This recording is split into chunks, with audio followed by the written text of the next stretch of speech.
As you know, RBA, we are the regulator set up by an Act of Parliament, the Retirement Benefits Act, to regulate the industry, protect members of schemes, and promote development of the sector.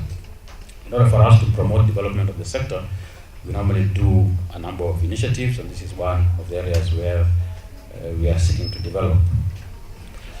Our industry has grown very well since RBA came. We have seen assets rising from around 100 billion shillings to now 1.1 trillion shillings as of December 2017.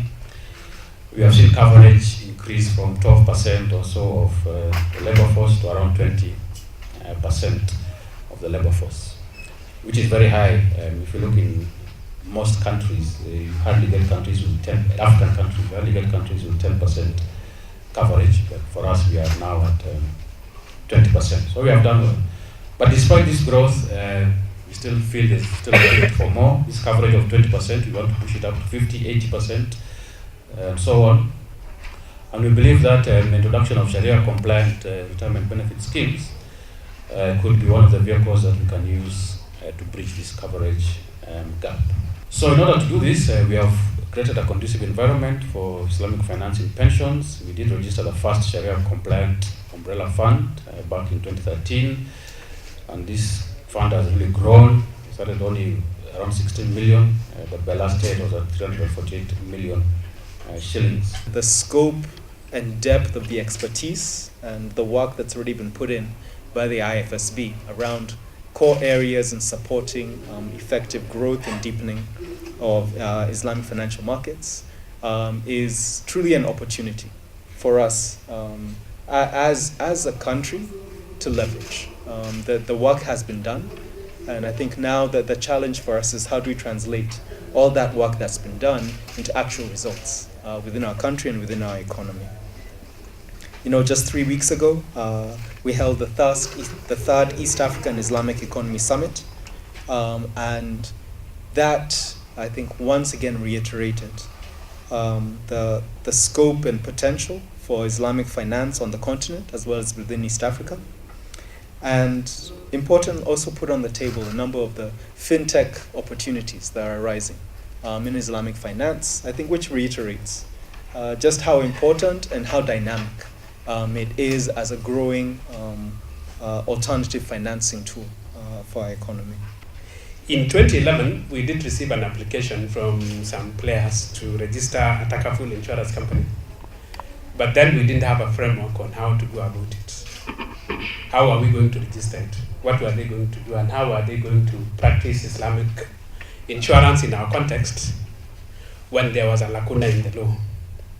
But of course, eventually we did solve that by registering it as a conventional insurer, though they were to practice Takaful insurance, but they had to meet the conventional requirements. So we did register, and we are happy and proud to report that the company is doing very well.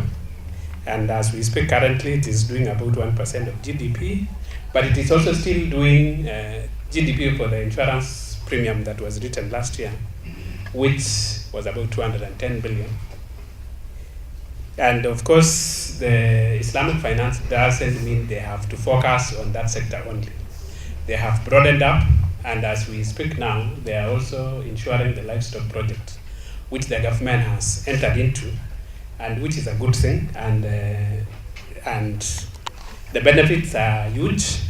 And we also expect that this Islamic finance will also bring in inclusivity, so that much the bigger population of adherents of the Islamic faith will also get into this, and we stop, there is that belief that conventional insurance is around. My friend will attest to that, and the people who practice that faith. But we are happy to note that Islamic finance is taking root in Kenya, and we are going to continue promoting it. Islamic finance is fast emerging as a significant form of finance, complementing conventional finance in many jurisdictions globally. Figures released by Islamic Finance Services Board in 2017 show that the total industry assets stood at an estimated $1.9 trillion US, effectively amounting to at least 1% of the total global assets. Ladies and gentlemen, the government is proactively taking steps towards progressively placing Kenya on the front line of Islamic finance in the region. Following the establishment of the Project Management Office, PMO, for Islamic finance in December 2015, focus has been on laying the foundation of a consolidated national approach to establishing the complementary system of finance.